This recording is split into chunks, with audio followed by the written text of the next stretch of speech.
My talk should maybe have a different title. It's called Arne Nordheim, Warsaw and the Significance of the Studia Eksperymentalnego, but it should maybe be Arne Nordheim Rudnik and the Significance of Studia Eksperymentalnego on Nordheim's music.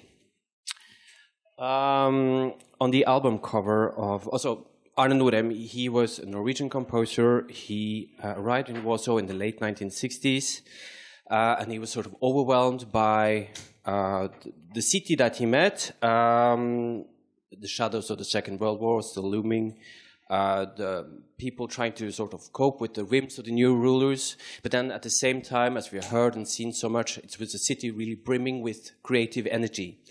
On the album cover of his record, The Electronic Music of Arne Nordheim from 1974, he called Warsaw a point of intersection in which suffering, vision, and poetry converge. And it was really, Warsaw is really stamped on his music from this era. This is really the city where he found the means and possibilities and inspiration for some of his finest compositions. Not only did he get to work with like what was then top-of-the-line equipment, but he also found like a sort of a resonance in the people that he met, and especially Rudnik, especially Patkowski, as we heard a lot about. Before I start, really, I'm going to just have three banal observations. We've been touching on them a lot, so I'm going to brush over this quite quickly. But in electronic music, sculpturing the sound is a really integrated part of the creative process. This is really one of the things that are crucial in electronic music. And in this era, as we now heard a lot about in this first session, this is really a collaborative effort. It's really like automation is not there. You have to, if you want to do something complicated, you need to have more hands. You're sort of working together with maybe like several people in the same room.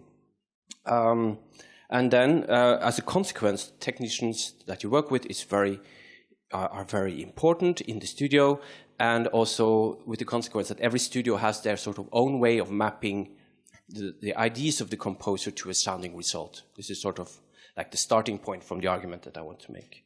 I don't assume that everybody here knows who this guy is. Arne Nordheim, he started out as a more like orchestral composer in the mid-50s. In 1960, he starts working with tape, and he does his first work for tape.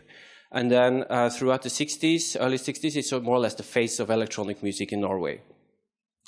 In the mid-decade, he lands a big commission together with a sculptor to make a sound sculpture. And there's a lot of money involved, and this is a big project. And he's been working in a small studio in Oslo at the radio corporation there, but it's not a very, very good one, and he starts to investigate. He investigates Milan, he investigates Utrecht, he visits Utrecht, he checks out Cologne, he sends letters to Stockholm. In April of 1966, he takes his car, which he's very proud of. Lots of you that have maybe met him knows this car that he's been driving all the time. And it goes through Europe. On the 2nd of May, 1966, he meets with Patkowski in Warsaw. And at that moment, any other considerations of any other studio just disappears from the documents. We don't know what they talked about, but obviously it was a nice chat. Nordheim already knew Poland.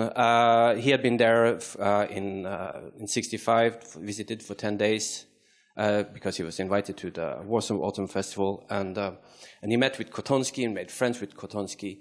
And this sort of meeting at the Warsaw Autumn Festival sort of made some sort of tunnel between Poland and Norway, where Kotonski would be invited to Norway.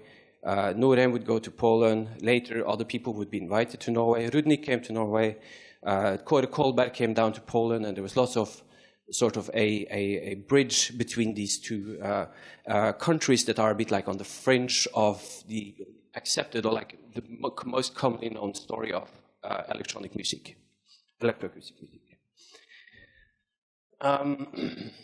Yeah, so He came on his first session, I think it's September, early September, 67, and he had 4 projects at the time. I'm going to talk briefly about 2 of them, Ode to Lyse, Ode to Light, this sound sculpture, and Solitaire.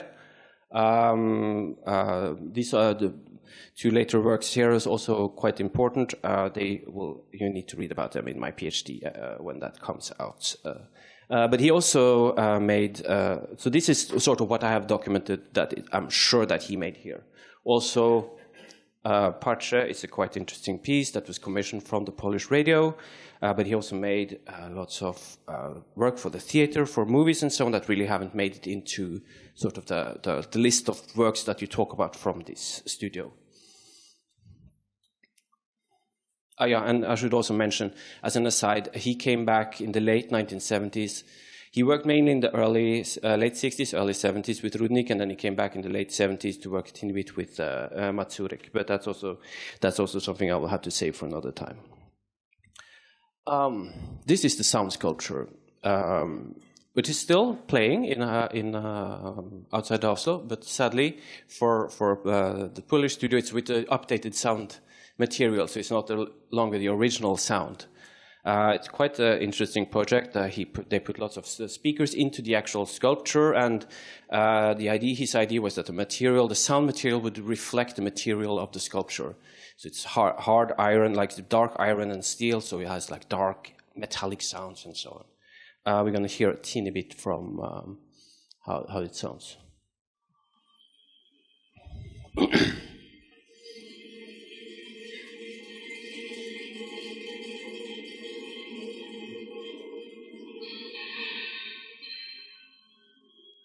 This is from his first project in the studio.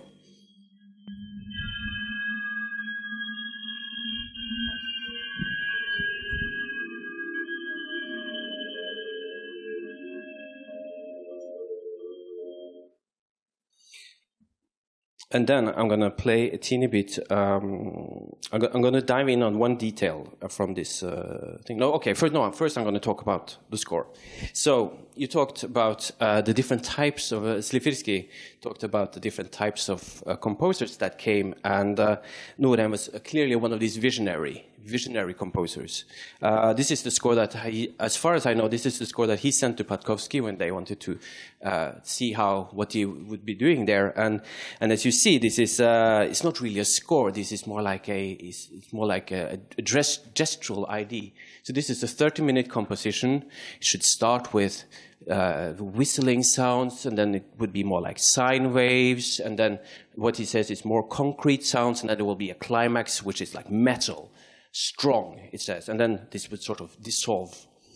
But when you look at what he actually made, it's very, very different. This is a spectrogram of the tape that was made in Warsaw, and it's actually 18 parts that are more or less small miniature compositions between 30 seconds and 1.5 to 2 minutes. He had this idea that he wanted to break infinite form on this sculpture, so then he would take 2 of these like original gestures and play them in parallel with slightly different speed, a bit like Steve Reich was doing with his phasing technique, because then these would like sort of go out of sync and then come back into sync again. This didn't work out, and then instead he took like this long stretch and he divided it into 2 tapes. So then so then it's different material on the 2 tapes, and then let this go in loop and so on. But so anyway, so what you see here is that in this translation process, really, really a lot of things has happened. Okay, let's listen a teeny bit. But first, let's listen a teeny bit to Rudnik. This is one of the pieces that Rudnik made before Nordheim started to work with him. I just need to have the timing. It's supposed to be on 30 seconds.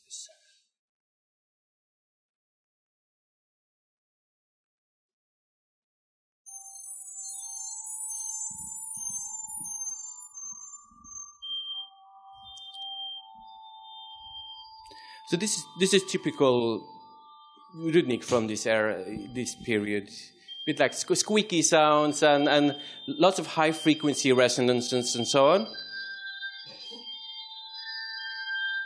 And this is from the sculpture music. You can hear that there's some sort of similarity, maybe not in the beginning, but after a little while here. There's also lots of this might also be a homage to Karl-Heinz Stockhausen and Telemusik for the people that know the repertoire well as well. You can hear there's certain similarity going on here. I'm gonna continue with another example from the same. So a bit later in the same piece by Rudnik. I'll go to 110.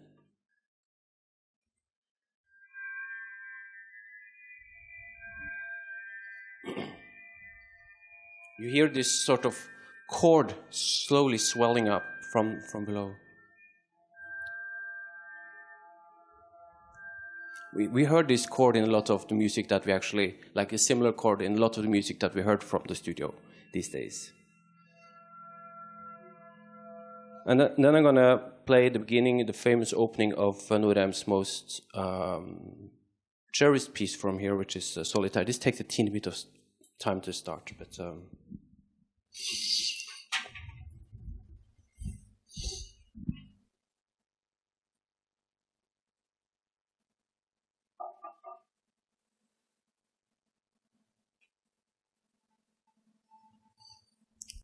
there's a certain similarity here. And you can point to, when you listen to Rudnik and you listen to Nordheim, you can point to several of these similarities. So what is actually happening here? Okay, I'll stop this.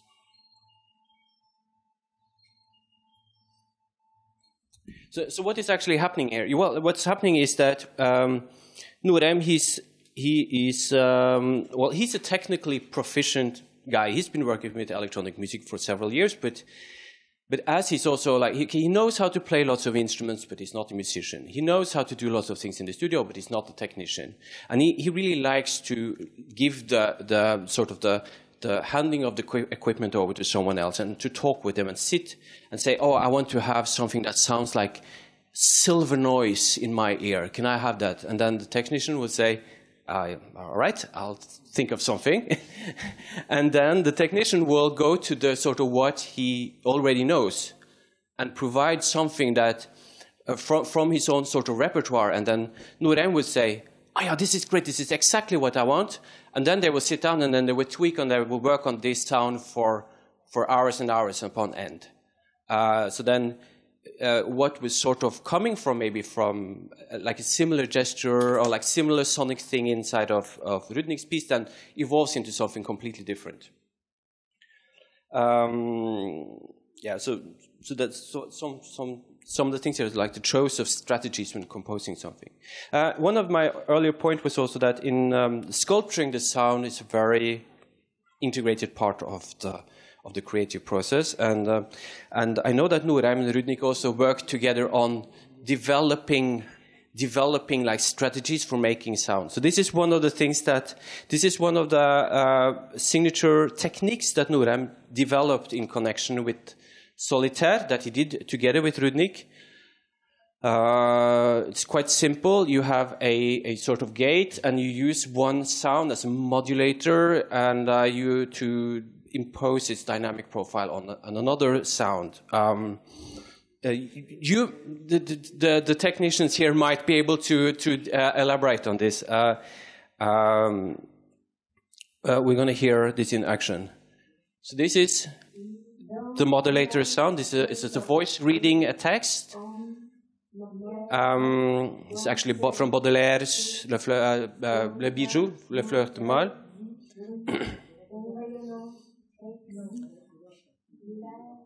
And then you hear the carrier signal, which is just a series of loops of like ringing triangles or metal, which is getting slowly slowed down. Yeah, you recognize the...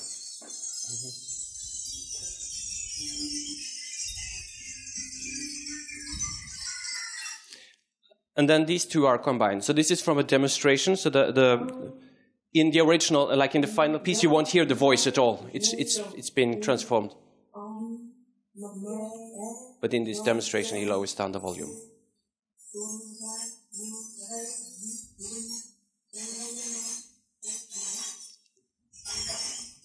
So you hear sort of the rhythm of the voice imposed upon on this metal sound. And then, so this is sort of the original idea, and then what happens is that they go into the studio, they tweak it, they make 2 copies, add lots of reverb, and it sounds like this.